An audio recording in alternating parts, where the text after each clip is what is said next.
Now we are going to start up with the physiology of digestive system. So the first step involved in the digestive system is the ingestion. So what is ingestion? We know that it is intake of food. So what happens in ingestion? You take a complex food and you know that in your mouth, teeth and tongue is present. So they just start the mechanical digestion of the food, that is teeth starts converting the complex food into these smaller particles. That means it try to churn the food, right? So it just churn the food, and you know that the tongue also helps as it pushes the food towards the teeth so that it can be properly churned. So this is what is an ingestion. That means, so if you get a question like that in which you need to mention ingestion, you will be writing in ingestion we are taking in the complex food and the mechanical churning starts in the mouth, because the mouth has teeth, and tongue also helps in that, as tongue tries to roll down the food and just pushes the food towards the teeth so that it can be mechanically churned. So this is what is an ingestion. Second, we will be doing digestion. Second is digestion. So what happens in digestion? So first digestion, you can say that converting a complex substance into a simple substance starts first in the mouth. So what happened? A mechanical churning is being carried out, and then we know that the saliva is secreted by salivary gland, which contain salivary amylase, so which starts converting all the starch which is present in your food into maltose. So this is the, like you get a question like this also, name the nutrient which is being digested first in a body, whose digestion starts first in a body. So that is the carbohydrate, because the form of the carbohydrate is starch, and the digestion of starch starts from the mouth only. So it is the first nutrient whose digestion starts first in the body. So what you will be writing in digestion? You will be writing that when the mechanical churning is being carried out, along with that saliva is secreted by salivary gland, which contains salivary amylase, which starts converting all the starch which is present in the food into a maltose. So what happened, then the food is swallowed, and the form in which the food is swallowed, suppose this is the food. So here the mechanical churning is being done and it is being swallowed, and you can say a semi-churned food, a ball-like food, a semi-churned food mixed with this saliva, or the form is called as actually bolus.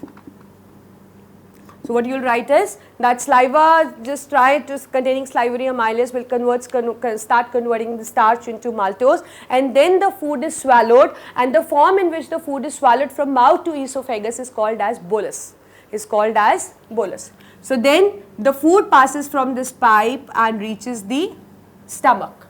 Now what happened, it's not like that it is a hollow tube that we are just throwing the food and it's going directly into a stomach. No, there is a special type of movements which are carried out in the esophagus, that is the peristalsis. So what is peristalsis? It is rhythmic contraction and relaxation of muscular wall. Rhythmic contraction and relaxation of muscular wall. So what happened? The food in the form of bolus is swallowed, and it moves from esophagus by peristalsis into a stomach. So peristalsis is simply a movement like this. Suppose we have an esophagus like this, it is going to contract, it will push the food into next part, then it will relax, and further this will contract, and then this will relax, this will contract. So this is how it moves from the food pipe, that is the esophagus, into a stomach. In stomach, gastric juices are already ready to digest the food. It is actually a kind of reflex. So they are already ready. So what is being done actually? The mucus has formed an inner lining. HCl is being secreted, which is going to kill microorganism and going to provide the acidic medium required for the functioning of pepsin. And then in presence of that, we already discussed that pepsin is going to convert all the proteins which are present in the food into peptones, and renin is just going to coagulate milk, or it is going to change casein into a curd. So what happened? This kind of digestion continues for 4 to 6 hours.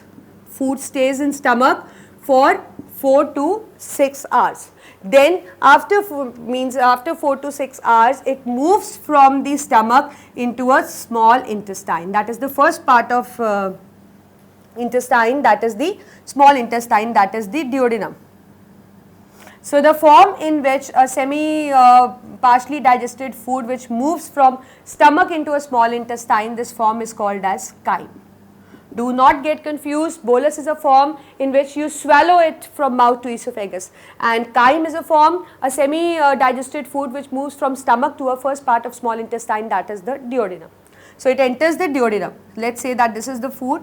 So now what happens? Duodenum receives two ducts. Duodenum receives two ducts. Like you know that liver is here and gallbladder is inside. So we have a duct which is joining the, which is just going towards the duodenum, and there is a duct again which is coming, like we have pancreas below. So there is a duct which is coming from behind and it is just connecting to each other. It's like that.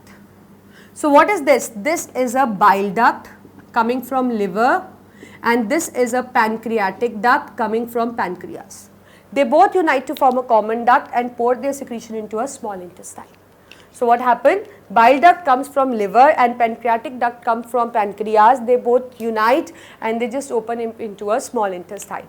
Now what does these common duct is bringing now? It is bringing a bile juice which is going to emulsify fat, and pancreatic duct brings pancreatic juice which is going to act on the food, because it consists of three kinds of enzymes we already done: amylase, trypsin and lipase.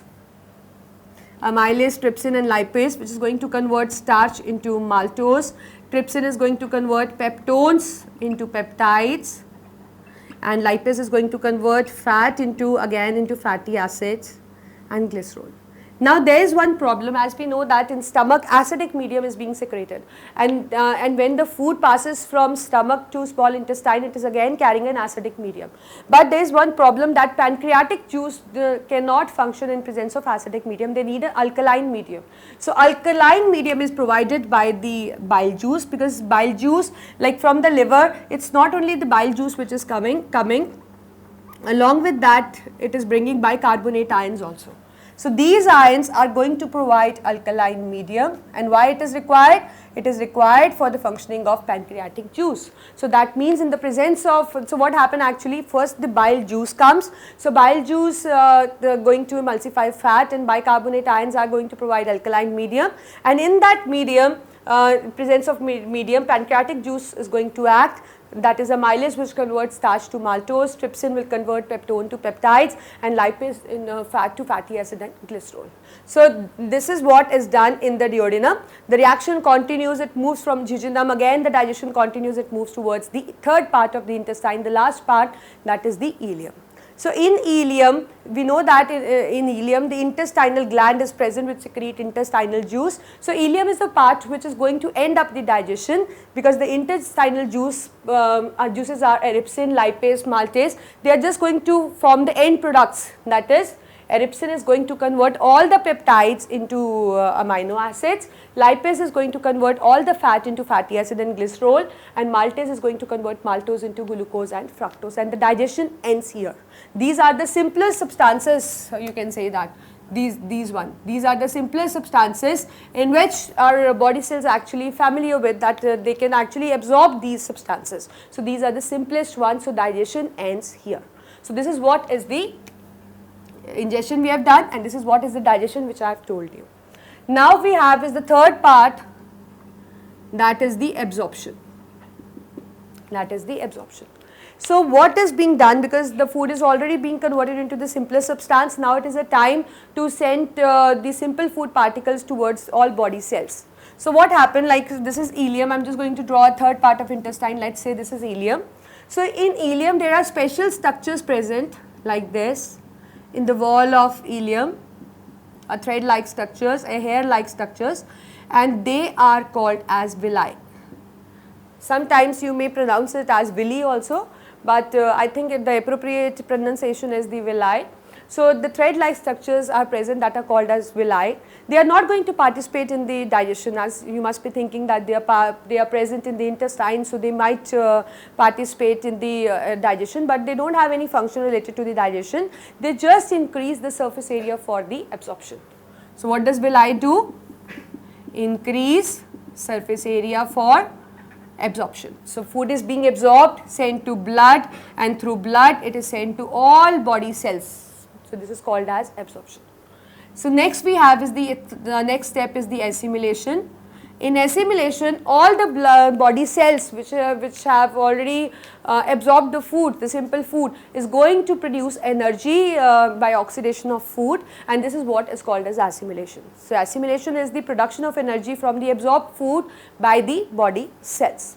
Last we have is the last step is the ingestion. Now what happens to the undigested food?